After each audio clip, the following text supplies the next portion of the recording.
Du tauschst Butter gegen Rapsöl, du kaufst den Joghurt mit dem Herzgesund-Siegel, du meidest Eier und rotes Fleisch. Und du glaubst, dass du damit dein Herz schützt. Die Sydney-Studie zeigt das Gegenteil. Wer gesättigte Fette durch Pflanzenöle ersetzt, hat eine um 62% höhere Sterblichkeit. Nicht niedriger, höher. Was du seit Jahrzehnten als herzgesund verkauft bekommst, erhöht dein Infarktrisiko. Das ist nicht meine Meinung, das sind Studiendaten, die die Industrie lieber nicht veröffentlicht hätte. Ich habe die Warnungen von Dr. Paul Mason, Dr. Philipp Ovadia, Dr. Jason Fung und Professor Dr. Andreas Michalsen analysiert. Heute zeige ich dir, warum 70 Jahre Ernährungsdogma dein Herz gefährden und was wirklich schützt. Hi, ich bin Arthur. Ich bin 46 Jahre alt und der Gründer von Life Algorithm. Bevor wir loslegen, möchte ich dir kurz erklären, warum dieses Thema für mich persönlich ist. Mein Vater hatte keinen Herzinfarkt, er hatte einen Schlaganfall. Und er war danach 3 Jahre lang ein schwerer Pflegefall. 3 Jahre. Jeden Tag angewiesen auf fremde Hilfe für die einfachsten Dinge des Lebens. Das war für ihn eine Qual und für unsere Familie eine Erfahrung, die ich niemandem wünsche. Damals habe ich nicht verstanden, warum das passiert ist. Heute weiß ich es. Das war einer der Gründe, warum ich diesen Kanal aufgebaut habe, damit das mir und meinen Zuschauern nicht passiert. Ich bin kein Arzt, ich bin Diplom-Informatiker. Ich denke in Systemen. Input rein, Output raus. Wenn du deinem Körper den falschen Input gibst, bekommst du den falschen Output. Krankheit ist kein Schicksal. Krankheit ist meistens die logische Konsequenz aus jahrelangen falschen Entscheidungen, die uns ein System beigebracht hat, das von unserer Unwissenheit profitiert. Mit 46 Jahren bin ich heute fitter als mit 30. Mein Körperfettanteil liegt dauerhaft bei ca. 12%. Meine Knieentzündung, die mich jahrelang gequält hat, ist weg. Mein Heuschnupfen, für den ich früher Cortison gebraucht habe, komplett verschwunden. Ohne teure Supplemente, ohne Medikamente. Nur durch das, was ich esse und wie ich lebe. Und das Beste, meine Form erreiche ich mit weniger als nur 3 Stunden Training pro Woche. Unsere Gesellschaft nennt es Genuss, sich krank zu essen, und Verzicht, sich gesund zu ernähren. Aber das wahre Opfer bringen nicht die Disziplinierten. Das Opfer bringen die, die ihre Gesundheit gegen kurzfristige Dopaminkicks tauschen und später mit Krankheit bezahlen. Fangen wir an. Mit dem Mann, der das alles angefangen hat.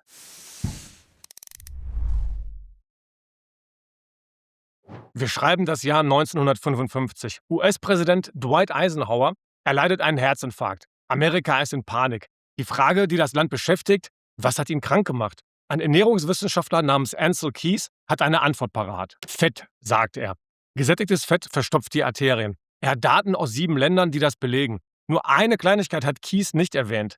In einer frühen Publikation wählte er Daten aus 6 Ländern, obwohl Daten aus 22 Ländern vorlagen, die eine viel schwächere Verbindung gezeigt hätten. Diese Methode wurde zur Blaupause für seine spätere 7-Länder-Studie.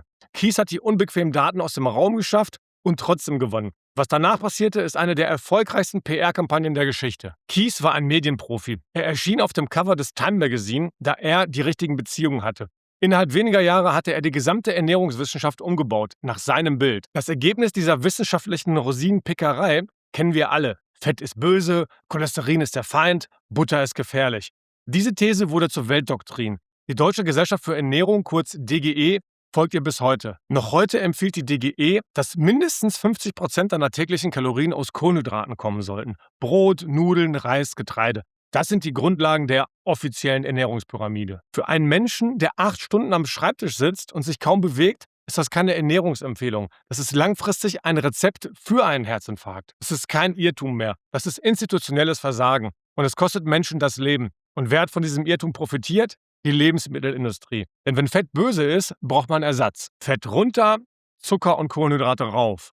Low-Fett-Produkte schossen aus dem Boden. Das Fett wurde rausgenommen und durch Zucker ersetzt. Durch Stärke, durch Verdickungsmittel, alles, was die Insulinkurve nach oben treibt. Guck mal auf die Inhaltsstoffe eines typischen Joghurts mit dem Aufdruck fettarm oder herzgesund. Zucker steht auf Platz 2 oder 3 der Zutatenliste. Du dachtest, du kaufst etwas Gesundes, aber du kaufst Zucker in einem gesunden Gewand. Wenn du wissen möchtest, wie du gesünder süßen kannst, dann schau dir gerne dieses Video an, das ich dir hier verlinke. Durch weniger Fett und mehr Zucker wurden die Leute nicht gesünder, ganz im Gegenteil. Die Herzinfarktraten stiegen weiter. Aber die Industrie verdient prächtig. Wir wurden nicht weniger krank, wir wurden gezielt krank gehalten. Kurze Frage an dich. Nimm jetzt kurz dein Speiseöl aus dem Küchenschrank und schau auf die Zutatenliste. Steht dort Raps, Sonnenblume oder Soja? Schreib es gerne kurz unten in die Kommentare. Ich bin gespannt, welche Öle du im Schrank stehen hast. Aber wenn nicht Fett das Problem ist, was ist wirklich schuld?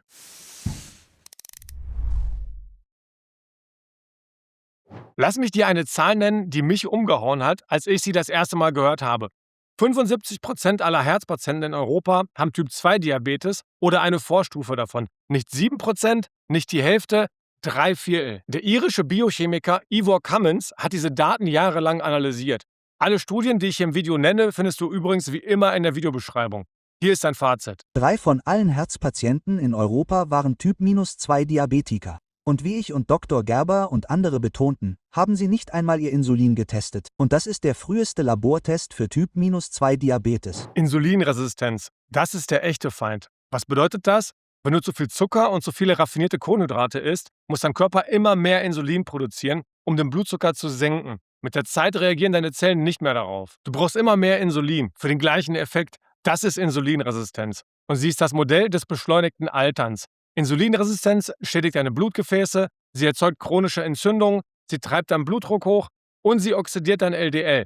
Dazu komme ich aber gleich noch. Jetzt kommt der Punkt, der die meisten Menschen überrascht. Das Problem ist nicht, dass du einmal am Tag Zucker isst. Das Problem ist, wie oft du isst. Stell dir vor, dein Körper hat einen Insulinschalter. Jedes Mal, wenn du etwas isst, auch wenn es nur ein Apfel ist oder ein Joghurt, geht dieser Schalter an. Solange der Schalter auf an steht, verbrennt dein Körper kein Zucker und kein Fett aus dem Speicher. Er repariert nichts, er reinigt nichts. Er wartet. Wer 5 oder 6 Mal täglich isst oder auch nur snackt, hat diesen Schalter fast rund um die Uhr aktiviert. Der Körper kommt nie zur Ruhe. Ich esse nur 2-mal täglich. Ich faste 18 Stunden und esse in dem 6-Stunden-Zeitfenster meine 2 Mahlzeiten ohne Snacks. Meine Triglyceride liegen bei 45, der Normalbereich geht bis 150, aber manche haben sogar 500. Mein HDL liegt bei 82. Es ist kein Zufall, das ist das direkte Ergebnis davon, meinem Körper Pausen zu geben. Ein nachhaltiger Einstieg ist das 14:10-Fasten, also 10 Stunden essen, 14 Stunden fasten, aber auch in den 10 Stunden am besten nicht oft essen, sondern nur 2 oder maximal 3 Mal. Das bringt dir etwa 80% der Vorteile und ist im Alltag für die meisten Menschen problemlos machbar. Übrigens noch etwas, das die meisten nicht wissen. Wenn ich sage, dass ich 60 oder 70% meiner Kalorien aus Fett esse, denken viele sofort, das ist wahnsinnig viel. Aber Fett hat mehr als doppelt so viele Kalorien pro Gramm wie Kohlenhydrate oder Eiweiß. Du isst also viel weniger in der Menge an Fett, kriegst aber mehr Energie, dein Körper läuft stabiler, ohne Blutzuckerspitzen, ohne Heißhunger, ohne Nachmittagstief.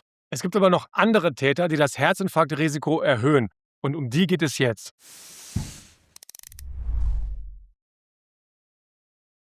Rapsöl, Sonnenblumenöl, Sojaöl und Maiskeimöl. Diese Öle sind überall, in fast jedem verarbeiteten Produkt, in Restaurants, in Kantinen, im Kindergartenessen. Und sie existieren als Massenprodukt erst seit etwa 100 Jahren. Unser Körper hat sich über Hunderttausende von Jahren mit tierischen Fetten, Olivenöl und Kokosfett entwickelt. Samenöle in diesen Mengen kennt unsere Biologie einfach nicht. Diese Öle sind reich an Omega-6-Fettsäuren. In kleinen Mengen braucht der Körper sie. Aber in den Mengen, die wir heute konsumieren, erzeugen sie ein massives Entzündungsumfeld. Und sie haben noch ein weiteres Problem. Sie oxidieren extrem leicht. Schon bei Zimmertemperatur beginnt das Oxidieren. Beim Erhitzen wird es noch schlimmer. Wenn du Rapsöl in die Pfanne gibst und es anfängt zu rauchen, erzeugst du giftige Verbindungen, die direkt in deinem Essen landen. Hier kommt die Verbindung zum LDL-Cholesterin, über das alle reden. Gesundes, natives LDL ist harmlos. Es erfüllt wichtige Aufgaben. Dein Körper braucht es. Das Problem entsteht, wenn LDL oxidiert, und das passiert durch hohen Blutzucker und durch Samenöle. Wenn LDL oxidiert ist, erkennt der Körper es als Feind an. Fresszellen nehmen es auf und sammeln sich in den Gefäßwänden. Das ist der Beginn von Plaque bzw. Arteriosklerose, also Ablagerungen in deinen Arterien. Nicht das LDL tötet, sondern das oxidierte LDL. Das ist der Unterschied, den dein Arzt dir wahrscheinlich nicht erklärt hat und mir auch nicht. Aber hör dir mal an, was Dr. Kendrick dazu sagt. Nein, absolut nicht. Das Konzept, dass LDL schädlich ist falsch. Egal, was man sagt, dein LDL steigt oder sinkt. Da erinnerst du dich an die Studie, die ich zu Ansel Keys erwähnte? Der LDL-Wert sank und die Rate an Herzerkrankungen stieg in einer Art linearem Effekt an. In der Framingham-Studie zeigte sich, je stärker der LDL-Wert sank, desto häufiger traten Herzerkrankungen auf. Und wenn man sich ältere Menschen ansieht, wird es noch extremer. Bei Menschen über 70, ich nenne sie ungern alt, da ich mich diesem Alter selbst schnell nähere, ist es so, je niedriger der Cholesterinspiegel, also der LDL-Wert, desto höher ist die Sterbewahrscheinlichkeit und der Unterschied ist ziemlich dramatisch. Und da ist noch etwas, das kaum jemand kennt. Samenöle enthalten Phytosterole. Das sind pflanzliche Cholesterin-Nachahmungen. Unser Körper kann sie nicht richtig verarbeiten. Etwa 1% davon wird trotzdem ins Gewebe eingebaut. Forscher haben diese Phytosterole direkt in arteriellen Plaques gefunden, in den verstopften Arterien von Herzpatienten. Der Körper baut buchstäblich das falsche Material in seine eigenen Gefäßwände ein. Herzverbände empfehlen bis heute Rapsöl und Margarine als herzgesunde Alternativen zu Butter. Das ist nicht nur Unwissenheit, es gibt seit Jahrzehnten gut dokumentierte Verbindungen zwischen Lebensmittelindustrie und Ernährungsempfehlungen. Leider. Die Schutzschicht deiner Blutgefäße heißt Glykokalyx. Sie funktioniert wie das Teflon der Natur. Sie macht die Gefäßwände rutschig, sodass sich keine Gerinnsel bilden können. Samenöle und oxidativer Stress greifen genau dieses Teflon an. Wenn das Teflon wie in deiner Pfanne beschädigt ist, bleibt alles kleben. Entzündungszellen, Plaques, Gerinnsel. Was schützt das Teflon? Echte Fette, Butter, Olivenöl, Rindertalg, Schmalz und Omega-3-Fettsäuren aus fettem Fisch. Omega-3 ist der direkte Gegenspieler zum proentzündlichen Omega-6. Die Women's Health Initiative-Studie hat gezeigt, wer gesättigte Fette durch mehrfach ungesättigte Pflanzenöle ersetzt, steigert kardiologische Vorfälle um 26%. Da ich es im Alltag auch nicht schaffe, genug hochwertigen Fisch zu essen, supplementiere ich täglich Omega-3. Auf meiner Seite lifealgorithm.de findest du unter Top 3 Produkte, Basissupplemente, Omega-3 meine Empfehlung. Ich setze auf das Wildfischöl in der RTG-Form. Das wird viel besser absorbiert als normales Fischöl. Jetzt weißt du, was nicht stimmt. Doch warum bekommt das kaum jemand mit? Weil es ein Milliardengeschäft ist, an dem noch jemand mitverdient.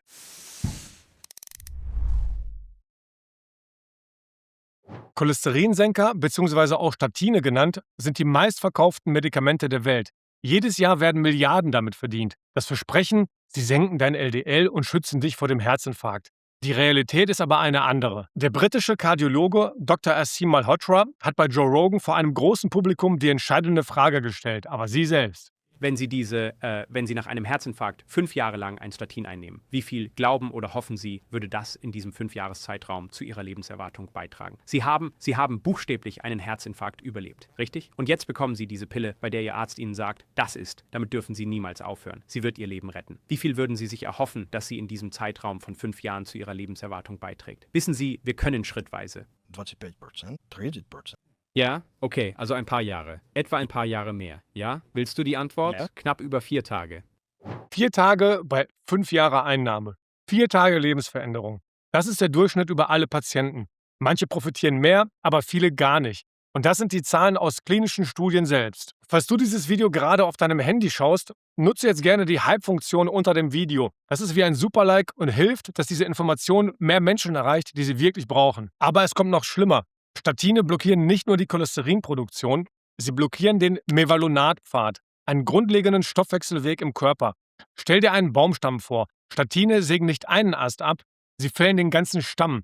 Und mit dem Stamm fallen auch die Äste, zum Beispiel die Produktion von Coenzym Q10. Das Coenzym Q10 ist essentiell für deine Zellkraftwerke, für deine Muskeln, für dein Herz. Wer Statine nimmt und kein Q10 supplementiert, raubt seinem Herzmuskel buchstäblich den Treibstoff. Und hier noch die bekannten Nebenwirkungen von Statinen, die zu selten kommuniziert werden. Muskelabbau, Gedächtnisprobleme, erhöhtes Diabetesrisiko. Und dann ist da noch eine Studie, die noch stärkere Cholesterinsenker testete, sogenannte PCSK9-Inhibitoren. Das Ergebnis, die Sterblichkeit durch Krebs und Infektion war in der Medikamentengruppe höher, die Gesamtsterblichkeit unterschied sich kaum.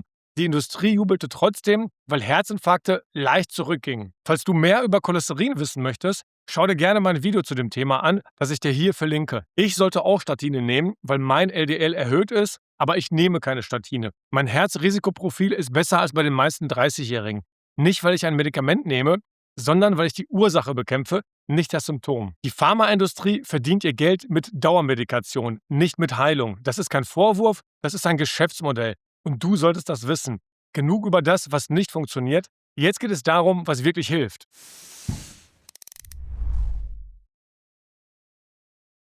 Lass mich dir 7 Prinzipien geben, die auf echter Wissenschaft basieren, nicht auf Industrieinteressen. Erstens, raus mit dem Zucker, rein mit echtem Fett.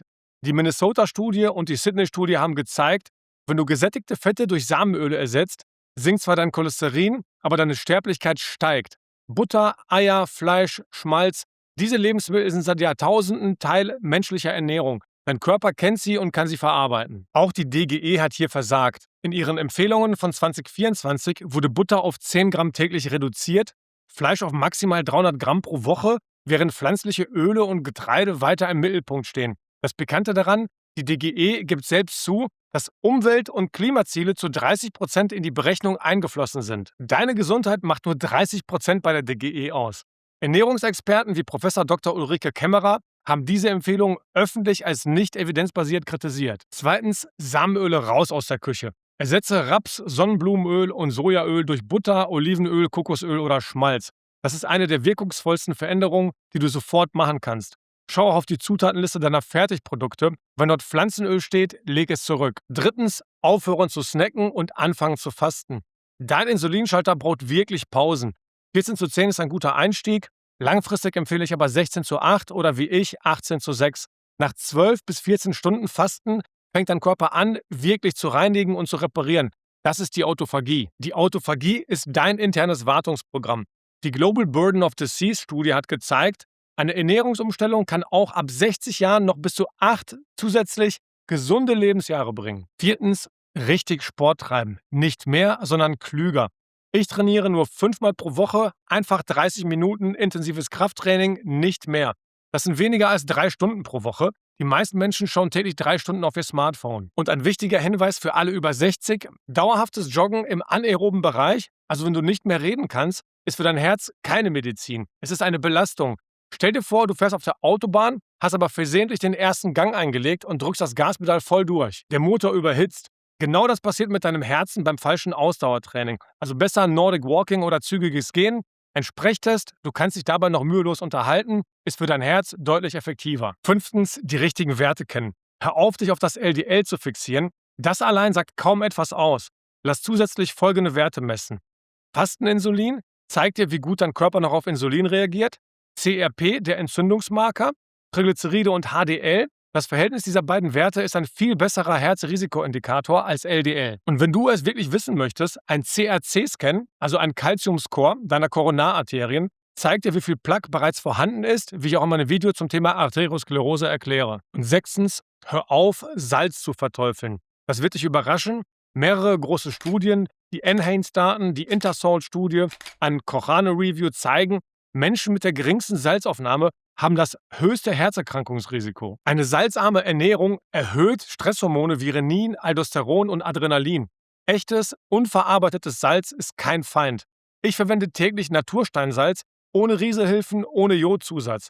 250 Millionen Jahre altes Gestein. Auf meiner Seite lifealgorithm.de findest du unter Top 3 Produkte Ernährung, Gewürze und dann Salz meine Empfehlung. Echtes Salz macht einen Unterschied, geschmacklich und für deinen Körper. Und siebtens, Schlaf und Natur priorisieren. Cortisol durch schlechten Schlaf treibt Entzündungen. Doomscrolling bis Mitternacht ist direkter Herzstress. Die UK Biobank-Studie hat gezeigt, dass Umweltverschmutzung und Feinstaub das Risiko für Herzschwäche massiv erhöhen. Und der Verlust des Kontakts zur Natur. Kein Sonnenlicht, kein Erdkontakt, chemische Belastungen auf der Haut. Das alles erzeugt oxidativen Stress, der deine Gefäße schädigt. Das klingt nach viel, aber du musst nicht alles auf einmal ändern. Fang mit einer Sache an. Hier ein kleines Quiz. Was ist dein größtes Herzrisiko? A. Zu viel Zucker und verarbeitete Lebensmittel. B. Zu wenig Bewegung. C. Schlechter Schlaf und Stress. Oder D. Samenöle.